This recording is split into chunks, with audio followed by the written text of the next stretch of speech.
Ako ay humahanga sa iyong mga nobela, Dr. Rizal.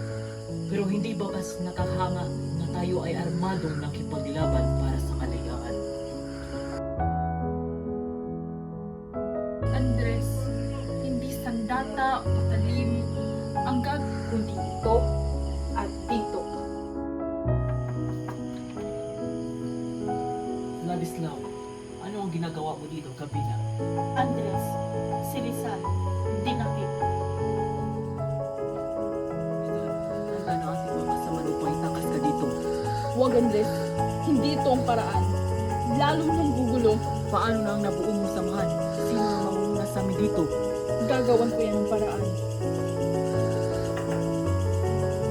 Ang gagawin natin na wala na si Rizal. Hahayaan na lang ba natin patuloy tayong apunin ng mga Kastila? Hindi ito maaari. Kailangan gumawa tayo ng bagong paraan. Kung kailangan gumamit ng lahas, gagawin natin. Gumawa tayo ng bagong samahan para lumaban.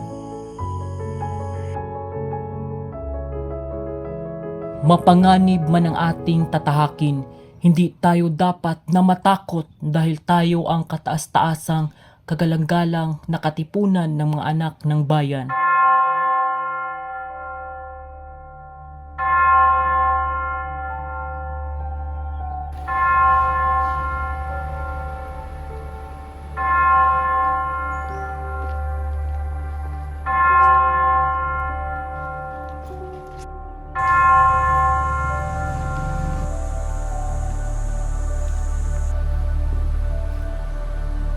Totoo ba na isa kang mason? Akala ko ba hindi kayo naniniwala sa Diyos? Saan mo nakuha ang impormasyon niyan? Sa totoo lang, invento lang yan ng mga private. Pero sa totoo lang, sa amin mga maso,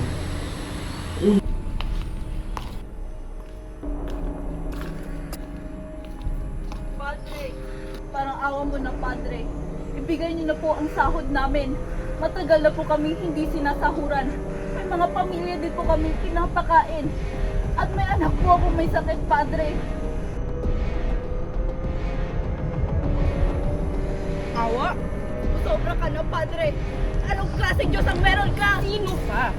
Para hamunin ang pamamalakad ko. Ang sabi ko, hindi pwede. Ikulong ang lalaking ito. Isa kang demonyo, Padre! Kayo ang magnanakaw ng bansa namin! Magagahasa at pag-aapi! Tingnan niyo ang demonyong ito. Ganito ang mangyayari sa inyo kapag hindi kayo sumunod sa mga utos ko. Mga Indio.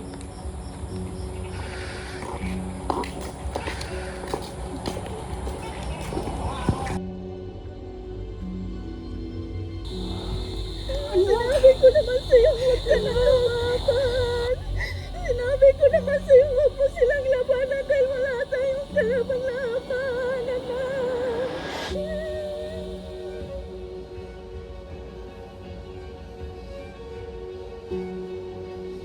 Ilang mamamayan ba ang mamamatay sa pang-aabuso nila? Wala ba tayong magagawang paraan para lumaban? sa ngayon, wala muna tayong magagawa. Pero pinapangako ko na makakalaya tayo. Ngunit kailan, Andres? Kapag tayo ay naubos na? Sabihin sa iyo, Gregoria,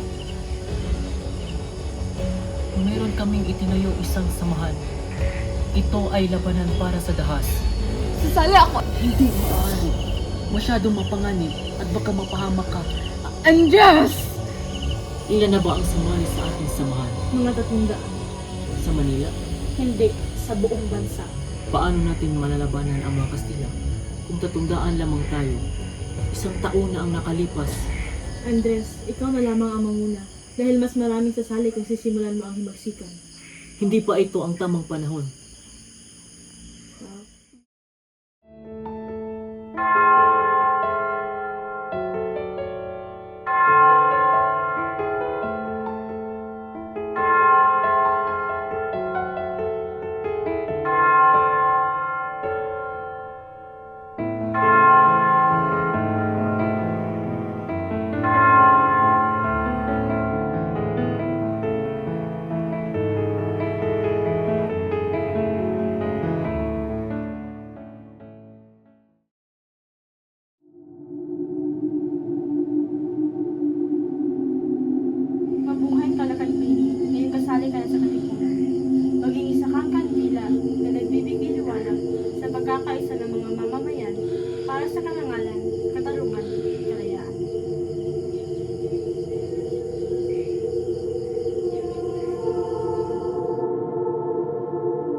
lang sila magbulag-bulagan kapag ba ubos na ang ating sambayanan?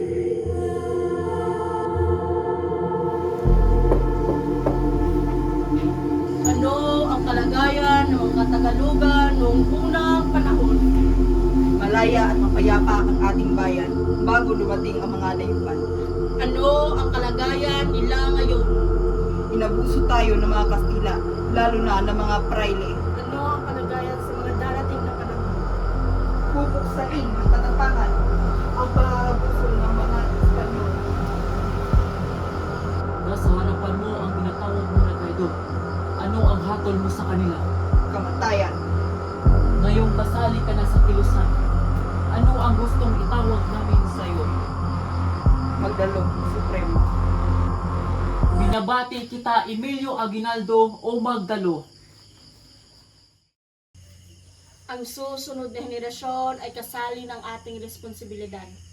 Tayong mga nauna at mas may lakas ang makapagbibigay sa kanila ng kalayaan. Malaki ang tiwala ko sa iyo, Andres. Bilang ina ng katipunan, pinapaubaya ko sa iyo na magdesisyon ng nakarapat-dapat. Kasama, tama na ang 300 taong paghihirap at pang-aabuso ng mga Kastila. Ito na ang panahon para lumaban at maging malaya sa darating ng araw ng 29. Sisimulan natin ang revolusyon. Ilabas niyo ang iyong sidula. Pagmasdan niyo ang munting papel na umaalipin sa atin. Katipunan, kailangan na natin wakasan ang pananakot nila. Lalaban tayo hanggang sa huling hininga. Tayo ang magtatagumpay dahil tayo ang anak ng bayan sa ating lupa na ito. Sa atin ang bayan na ito. Ulitin ang selula! Mabuhay ang katipunan! Mabuhay!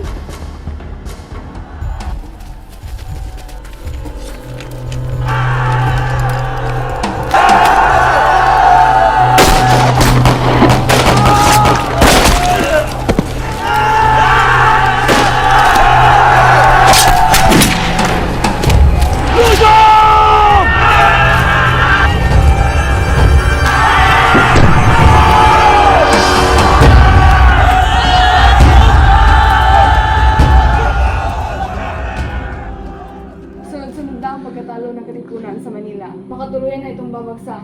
Hindi ito maganda para sa katulisan ng mga bandido. Walang kakayahan si Bonifacio upang pangunahin ang revolusyong ito. Mas mabuti pang gumawa tayo ng halalan para sa bagong liderato sa samahang ito. At imbitahin natin si Bonifacio. Bago natin pag-usapan ang depensa ng Katipunan, pag-usapan muna natin ang pamamalakad nito. Kaya nga nandito si Supremo upang ating tanungin kung ano ang mas nakapubuti sa ating katipunan. Nasaan si Emilio?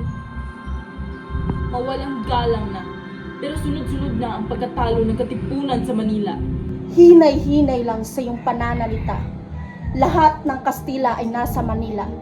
Kami ang sumasalubong at lumalaban sa kanila. Kayo? Kaya lamang kayo nananalo dito sa Cavite dahil wala kayong kalaban. Tama na. Hayaan natin siya matapos. Magtayo tayo ng gobyerno natin. Ngunit ang katipunan, ang gobyerno natin, meron tayong mga sinusunod na batas.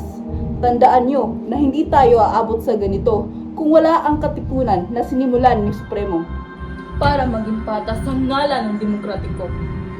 Ating bigyang galang ang kalayaan ng ating mga kapatid na kung sino man sa kanila ang karapat-dapat na mamuno ng ating gobyerno at magsagawa tayo ng isang halalan.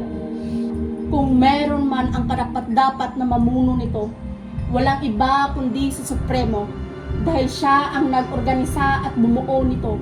Ngunit marami nang namatay at lumaban sa digmaan, kahit hindi naman sila kasali sa Katipunan. Kaya nararapat na hingihin natin ang opinyon ng mga mamamayan sa kung sino ang gusto nilang mamuno nito. Kung may tiwala ang Supremo sa kanyang kakayahan, walang dahilan kung hindi magdaos ng isang halalan at para marinig ang boses ng karamihan. At ang nanalo bilang presidente ay si Emilio Aguinaldo. Magandang regalo ito para namin na kaarawan. At dahil si Andres ang ikalawang nakakuha ng mataas na boto, nararapat lamang na siya ang maging pangalawang presidente. Sumasang-ayon ba kayo? Sumasang-ayon. Sumasang-ayon ako. Hindi sapat ang sumasang-ayon. Isang halalan. Bilang Direktor Dikera Emiliano de Dios, bilang Direktor Interior Andres Bonifacio. Saglit lamang.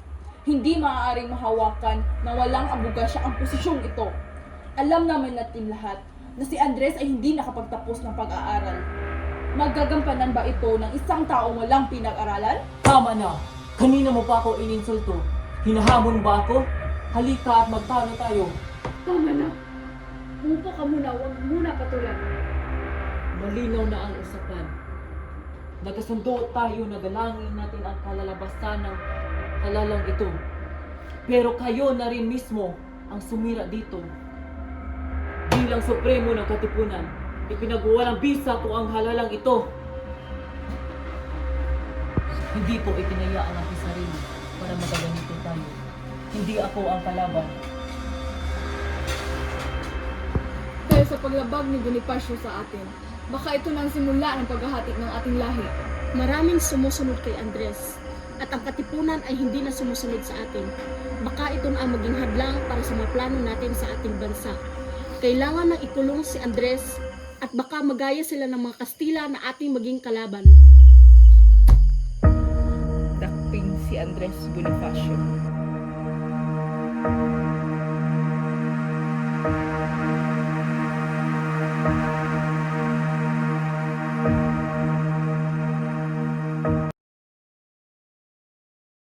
Huwag niyo akong patayin patalikod.